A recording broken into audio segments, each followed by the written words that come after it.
So Boban, it's a pleasure to see you here. What's your feelings to be here in this locker? It brings back a lot of good memories. I played here a long time ago. And just when I walk into this gym, every time I can vision the fans, I can vision the atmosphere from the games, the loudness that our fans produced. I remember all the games that we played here, and it just brings a lot of good memories. When you close your eyes, could you see Fred in this locker? Of course, it's really hard to erase him from my memory. But again, it's good memories. We had some fun and good times together. You are one of the people who know the most Fred in this team, and you, since you know him, you got some jobs with him. Could you talk about what your first word about Fred? First, I have a lot of respect for Fred. Since the first day I met him as a coach, he showed a big dose of seriousness, of professionalism, and he tried to impose that on his players. And me as a player, I always knew that, how far I can go with him. He never joked around. He never played around. He was never funny. He was always serious on the court, off the court, and that's something that made me really respect him and realize that he cares about basketball a lot. And he showed this to his players, and we all had respect for him for that. And when I came back here as a coach, I thought he would change a little bit with years, with age. But no, he stayed same, and he's still professional until this day, and I'm just blessed to know a person like this, person that I respect a lot and that I look up to. Could you talk to us about the first day and before? So it was who came to pick you in 2004 to get you in the JL Bourg? Do you have some memories? No. You don't remember?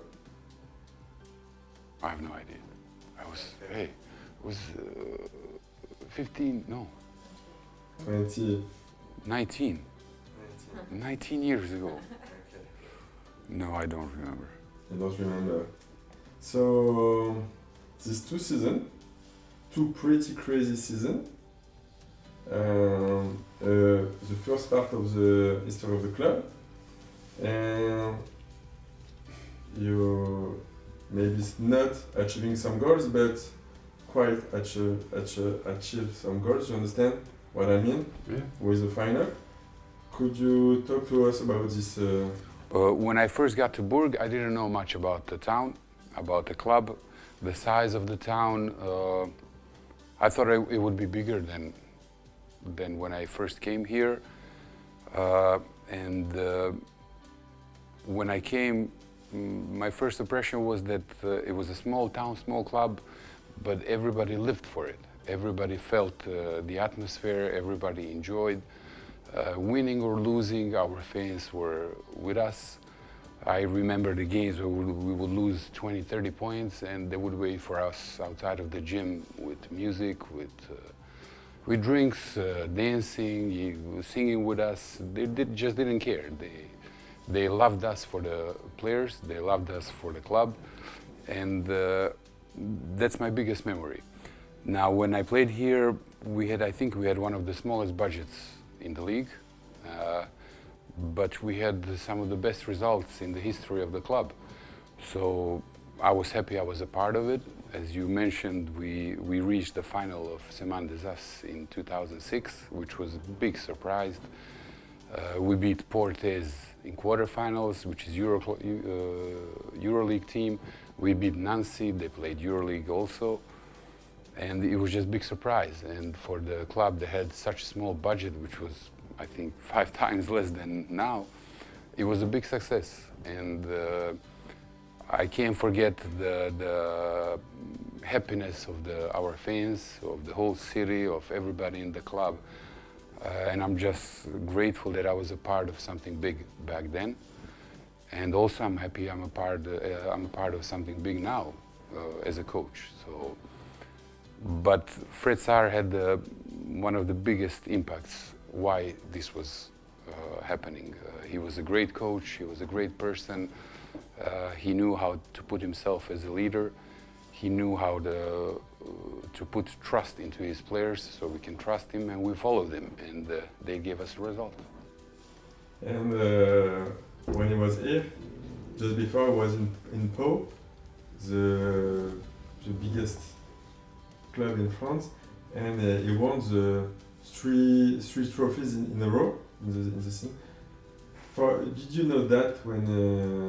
I knew of Portes. Everybody in Europe knows about Portes. I knew about Fred before I came here.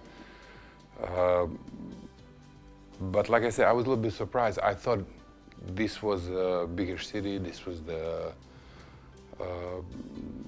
it was just a small community, but everybody lived for basketball. So it doesn't matter that I don't know how many people can fit here, 2,000, but they were loud as it was 10,000 people in here. I would like to talk about Fred, but when he was coach on the court, on the bench, he was like an actor. Or what was your feeling about it when he was player? He was mean. He was plain and simple mean. As a coach, he would do anything to win the games. And what I like now, when I'm coach, what I like now, and back when I was a player, I didn't like at all. He would do whatever it takes to motivate his players and to take everything out of him to put it on the floor. And that means if he has to be mean to you, he will be mean to you. If he has to be nice to you, he will be nice to you.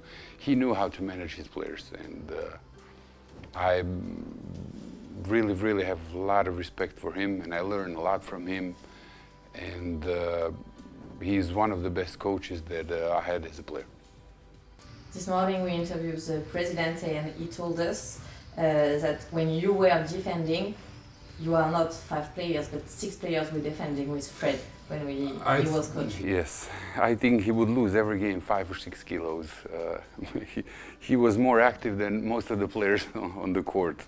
He would basically, like Julian said, he would play defense with us. He really got into it. For us, for public, it would maybe be funny or comical but for us, it was all seriousness, because if you mess up on defense, he will let you know. I would like to talk about another thing. You are in the basketball vision of Eastern European country. You are used to this vision. The Fred's vision is a little bit the same, or you find some difference in the strategy, the basketball philosophy?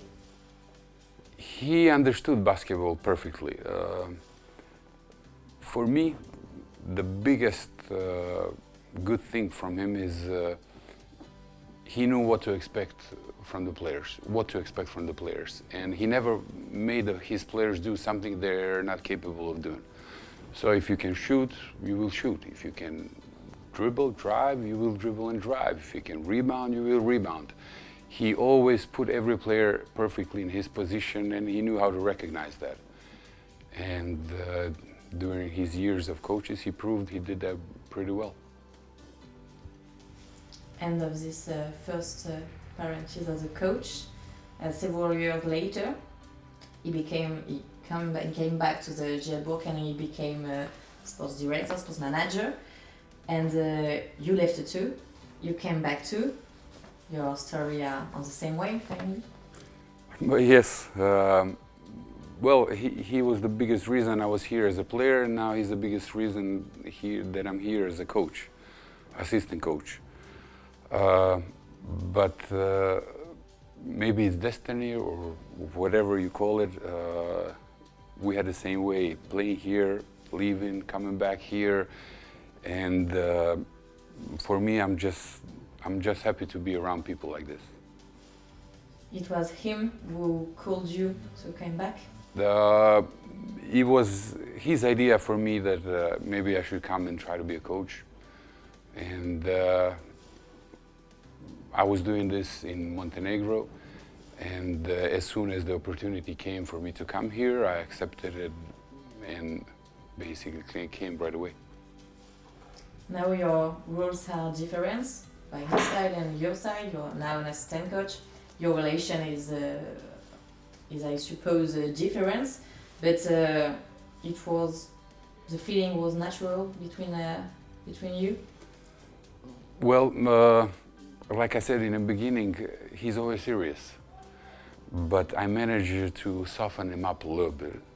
I basically know him for 20-something years, and as much as he can be serious, I can just as much joke with him. So for me, it's easy, even when he's the most mad at me. I knew him, I know his character, I know the way he thinks, and it would not upset me, even if it's my fault. And I love him for this, and it doesn't change anything between me and him. I still have a lot of respect for him as a human being, as a coach, as a sports director, and the most important, as a friend. We see that you are a particular link between you and him when we are at table, when we move on away game. You always are joking together, always are looking for him. And well, I'm joking. He's serious. Yeah, I love being around him. He's a person that you can learn each and every day something new from him. No matter what it is, he knows it, he will give you advice, he will talk to you no matter what it is, if it's a private, if it's a sports, and I love him for this. What do you keep from Fred in your management, in your coaching, if you just have to keep one thing that he learned you during all this year? That you have to work hard. No matter what it is, you have to give 100%, you have to put yourself into it, and you have to work hard to achieve whatever you want. It doesn't matter if it's life, if it's sport, you have to be committed to everything you do. And that's something I learned from him the most. Come on, thank you, Boban. Thank you, Boban. Oh yeah, I can tell you.